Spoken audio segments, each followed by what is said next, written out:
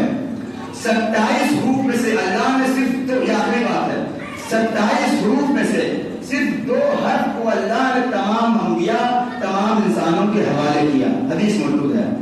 اس کائنات میں اللہ نے 27 حروف بنائے جو تمام علوم ہیں.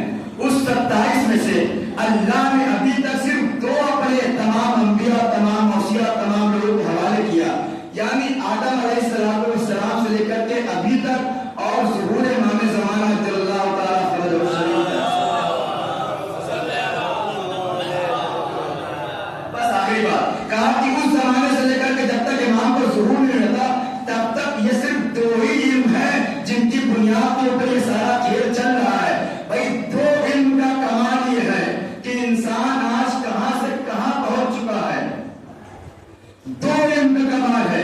امام فرماتے ہیں کہ جب میرا لال مہدی اس کائنات میں آئے گا تو وہ 25 حروف جو باقی ہے ان کو اس 2 حروف سے ملا کر کے سارے علوم کو لوگوں کے حوالے کر دے گا. اب دنیا ہم سے یہ سوال کرتی ہے کہ آپ کے امام اس بڑھتی ترقی یافتہ ٹیکنالوجی کے سامنے کیسے ٹکیں گے، کیسے حملہ کریں گے. تو دنیا آج اسکرین تک پہنچی ہے. امام کی حدیث ہے کہ جب میرے لال کا ظہور ہوگا اور کوئی کہیں کسی مقام پہ پھنس جائے گا، کوئی بات سمجھ میں نہیں آئے گی تو انہی کے اوپر ہتھیلی پہ اشارہ کرے گا، ساری چیزیں کھل کر کے سامنے آ جائیں گی. دنیا آج اس ٹیکنالوجی میں پہنچی ہے. 1200 سال پہلے امام صادق اس کا علم دے کر جا چکے ہیں. صلوات پڑھیے محمد.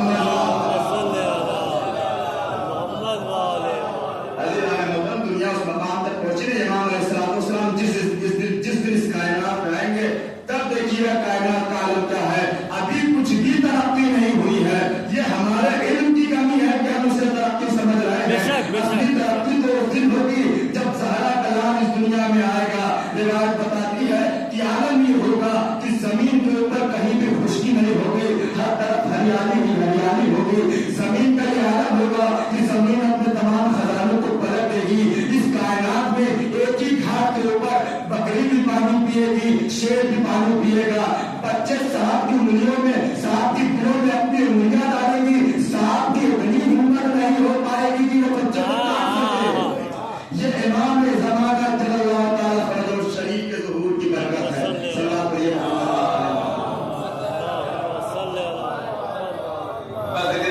وقت میرا تمام ہو گیا. نہیں تو میں اور بھی باتیں عرض کرتا کہ امام علیہ السلام جو ظہور فرمائیں گے تو کیا کیا ہوگا. ہم نے بس یہی ہم سمجھتے ہیں کہ وہ آئیں گے انتقام دیں گے. بس ان کا یہی کام رہے گا، تلوار اٹھائیں گے اور موری یاد تک کاٹتے پیٹتے سب ختم. اس کے علاوہ کچھ نہیں ہے. یہ تو ایک ضمنی کام ہے. یہ صرف مولا کے کاموں میں سے ایک کام ہے. اصل کام بہت آگے ہے اور اس مقام تک ہم اور آپ پہنچے نہیں. وقت تمام ہو گیا. امام علیہ السلام کے پاس ایک پرچم ہوگا. اس پرچم کے اوپر لکھا ہوگا البیعۃ للہ. یہ بیعت صرف اور صرف اللہ کے لیے.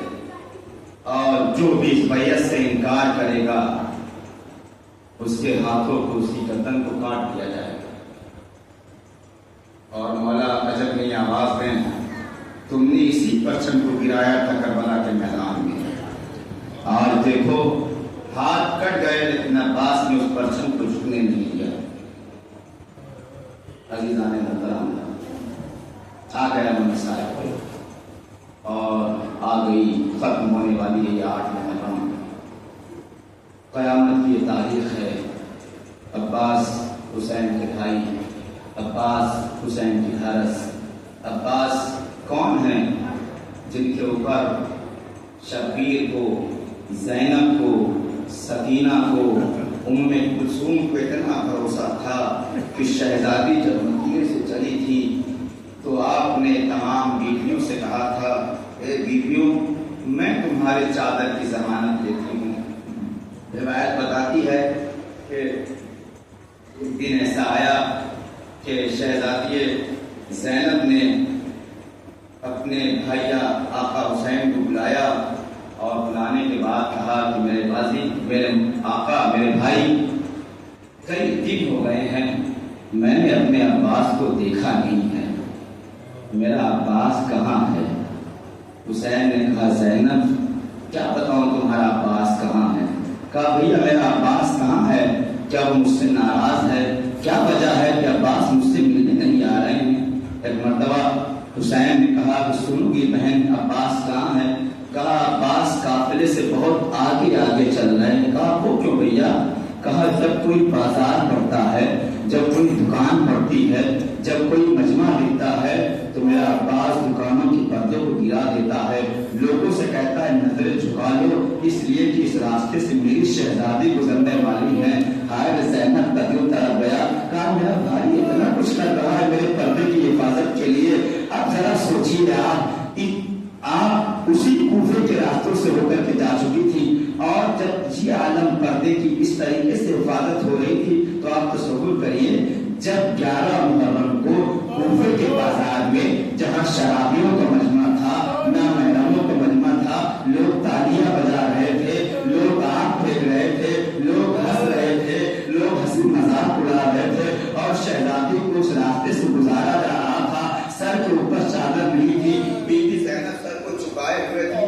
اب ذرا آپ سوچئے کہ اس غازی کے دل کے اوپر کیا گزر رہی ہوگی۔ شاید یہی وجہ تھی جب موقع نیزہ پہ سر کو بلند کیا جاتا تھا، سر زمین کربلا سر زمین پہ گر جاتا تھا، ارے کیسے غازی اپنی آنکھوں سے اپنی شہزادی کو بے مقناع چادر دیتا۔ اتنا اہتمام تھا شہزادی کا، اتنا احترام تھا کہ روایت بتاتی ہے جب کہیں سفر کے درمیان آندھی چلنے لگتی تھی تو سارے جوان اکٹھا ہو جاتے تھے اور مہندی کی چادر کو پکڑ لیتے تھے کہ کہیں ہوا کے جھونکے سے اڑ نہ جائے اور کسی نامحرم کی نگاہ زینب ام کلثوم پہ نہ پڑ جائے۔ جزاکم اللہ۔ یہ ہے غازی عباس۔ اور ایک واقعہ جو اکثر مجھے بڑا اچھا لگتا ہے اور یہ بڑا غمگین واقعہ ہے، اور عباس کی غربت کو سمجھنے کے لیے اس سے بہتر کوئی واقعہ نہیں ہو سکتا۔ روایت بتاتی ہے ایک مومنہ تھی جو ہر سال حاضری کا اہتمام کرتی تھی۔ آپ سب حاضری کا اہتمام کر کے آئے ہیں، ابھی نظر حاضری دکھائی ہے۔ ایک مرتبہ روایت بتاتی وہ ہر سال اہتمام کرتی تھی اور انتظار کرتی تھی کوئی مرد آ جائے اس نظر حاضری کو انجام دے دے۔ روایت بتاتی ہے ایک محرم ایسا آیا، بڑی جلدی ایک محرم ایسا آیا کہ وہ نظر کا سامان آمادہ کر کے بیٹھی رہی۔ 1 گھنٹہ گزر گیا، 2 گھنٹہ گزر گیا، کوئی نہیں ملا۔ اس کا دل تڑپنے لگا، وہ بے چین ہو گئی، مولا کوئی غلطی ہو گئی، مولا کوئی خطا ہو گئی، اس بار کوئی مرد مومن مل نہیں رہا ہے۔ ادھر وہ غمگین بیٹھی تھی، ایک مرتبہ آنکھوں سے آنسو جاری ہوا، مولا کی بارگاہ میں رونے لگی۔ کسی نے دروازے پہ آواز دی، یہ بیوی دروازے پہ پہنچی، ایک مرتبہ کیا دیکھا، ایک سوار ایک جوان کھڑا ہوا ہے۔ کہا کہ آج تمہارے یہاں نظر ہے؟ کہاں نظر ہے؟ وہ جوان آگے آگے، یہ مومنہ پیچھے پیچھے اس مقام کے اوپر آئی جہاں حاضری کا سامان رکھا تھا، جہاں نظر کا سامان رکھا